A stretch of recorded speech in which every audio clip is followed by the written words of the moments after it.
respected dignitaries on the dais, Chairperson, Ms. Monica Sehgal-Garg, ma'am, my fellow panelists, experts, participants, my colleagues, and dear friends. It's indeed truly a privilege as well as an honor for me to be a part of this summit on AI in mental health, a very significant topic presently. And this conference or summit is actually not only a conference but a platform where science is meeting compassion, technology is meeting humanity, and most important, the responsibility of innovators. The innovation comes with responsibility. So today we are not only talking about the algorithms, the data, we are also shaping the future of well-being, the future of dignity, humanity, for millions of people who are suffering from the trauma of mental disorders and mental distress. The topic which has been given to me, ethics, the AI framework for ethics in mental health care, is very basic as well as very significant, and which has been highlighted by the chief guest also, that this is a very significant topic. So being from the government, actually I think we should start from the basic, why we need to converge. So the convergence of artificial intelligence with mental health is a transformative step. And at the background of this transformation is the rapidly evolving paradigm of mental health care. Mental health, which was once stigmatized, often overlooked, is now considered a very crucial segment of overall well-being. Also, it is seen that mental health touches the core of human experience. As you all are aware, the WHO says that mental health, there is no health without mental health. And it is a state where the person is able to realize his potential, he is able to cope with the stresses of life, he is able to work and contribute to the society, and any derangement in this status disrupts his personal life as well as his communication with the family, with the workplace, and the society at large. And here comes the role of artificial intelligence. So artificial intelligence, if we talk from the predictive analysis to the virtual platforms which are offering the advice, the role has been taken of mental health care by artificial intelligence, but there are challenges. There are challenges related to equity, ethics, and humanity. Also the challenges related to confidentiality, the consent, privacy, the breach of data sharing. So all these challenges are there. So why this topic is important? Let me talk about the data first. As per the most recent report released by WHO in September this year, it has been seen that 1 billion people are suffering from mental disorders worldwide. Depression and anxiety, these are the two most common causes of mental distress. These are the two most common causes for second largest cause for disability also, and which is also leading to a productivity loss of $1 trillion annually. So the topic is very important that way, and the government of India has traveled a long journey. We have had many programs starting from the year 1982 when we came up with National Mental Health Program. Then was the launch of the implementation arm of National Mental Health Program, District Mental Health Program. Then came the policy in 2014.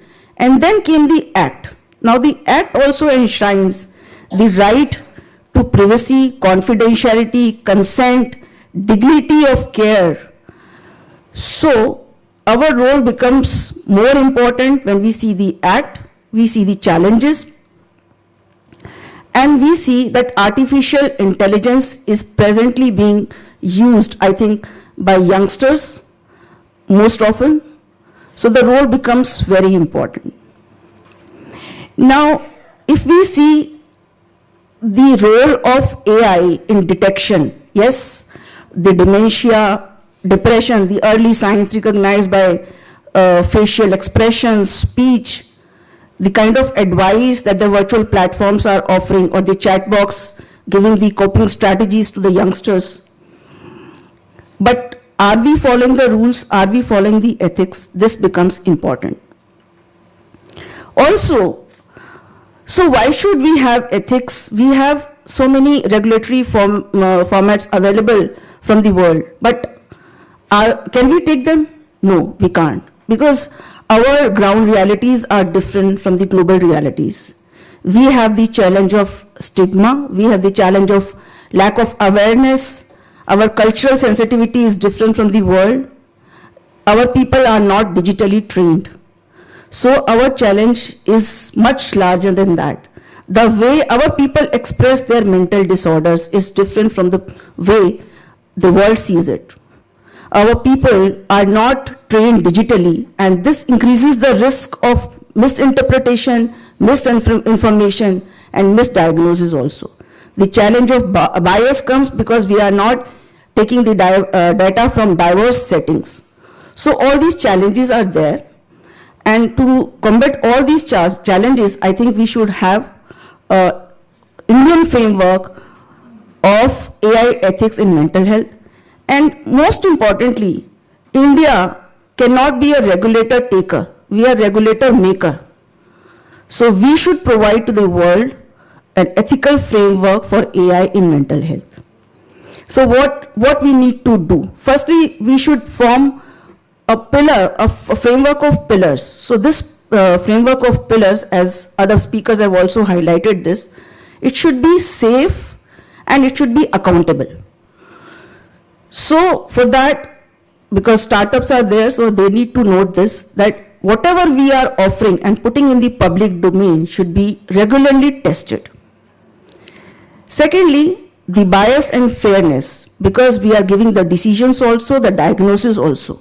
So there should be no bias, no discrimination while making the diagnosis or stating the treatment. Thirdly, it is important that it should be transferable and explainable. Whatever decision is being conveyed should be explainable also by the providers and by the site which is giving this decision, or the chat box or the virtual platform, so that accountability can be fixed. Even if there is some danger or some wrong thing, at least the accountability can be fixed. Then it should follow a human-centric approach, because privacy and data sharing, they cannot be non-negotiable. So they are basically, we should be giving a central core of human touch to whatever we make as a framework. Then contextually or say culturally, it should be sensitive. The role of providers is very essential, because whatever is being given, if it is not validated by the medical providers, by the doctors or the medical fraternity, it will become futile. And then they will be not held responsible also. Then it should have an accessibility, because the first of the main challenge of mental health, that the services are not accessible. And artificial intelligence is posing that they can fill this gap or bridge this gap. So we should have data or the inclusion of people who are most vulnerable or marginalized. And lastly, most important is respect and humility. So these are the most important pillars with which our framework should be made. So what should we do actually to go ahead with this, to put all these pillars into practice? What is the steps that we can take or go ahead with? So we should have a checklist. Mandatory ethical compliance checklist should be there. Whatever is there going to be put in the public domain, it should have a checklist that all these things are safe. Secondly, audit, the clinical audit as well as the technological audit, to see the validity, medical validity, and technologically it should be reliable also. Thirdly, it is important that there should be a grievance redressal mechanism, so that if something goes wrong, the person can lodge a complaint or can be heard also through that. Then there should be a segregation of high risk algorithms or say chat box or whatever comes with artificial intelligence, and low risk. The high risk will definitely involve the diagnosis and the treatment part, whereas the low risk will be wellness apps, etc. So all these things should be there. Then it is not that we are starting from the scratch. Government of India has already done its bit. We had the Responsible AI from Niti Aayog. Then we have National Digital Health Mission.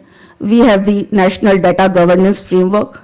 So we are not starting from the scratch. We have already done our part. Now what we need to do is to make a framework. Framework with the pillars that I have already enlisted. So who should come forward for this? It should be a four-way mechanism where the government will give the policy and the regulations. The academia will do the research part. They will give the evidence. They will validate and they will provide the evidence that these are the things which are correct. Third is the role of startups, the private sector, who will innovate and give us new solutions which are new as well as innovative, scalable, explainable, and expandable also. And lastly, the role of civil society, who will see that whatever has been done is within ethics, equity, humanity, respect, and dignity. So this is how the framework would work. I think we have already heard many things about ethics. Madam has also highlighted few of the practical examples of this. So the time is right. We can go ahead with that. And for this, the government first should make a framework. We should have a checklist of all safeguards that we have to take. And then we should have a labeling system also of saying that these are the standards which have been followed so that accountability can be fixed. The ultimate goal is not to stop the innovations, not to stop the process of innovations, but to say that we are ensuring the ethics of artificial intelligence.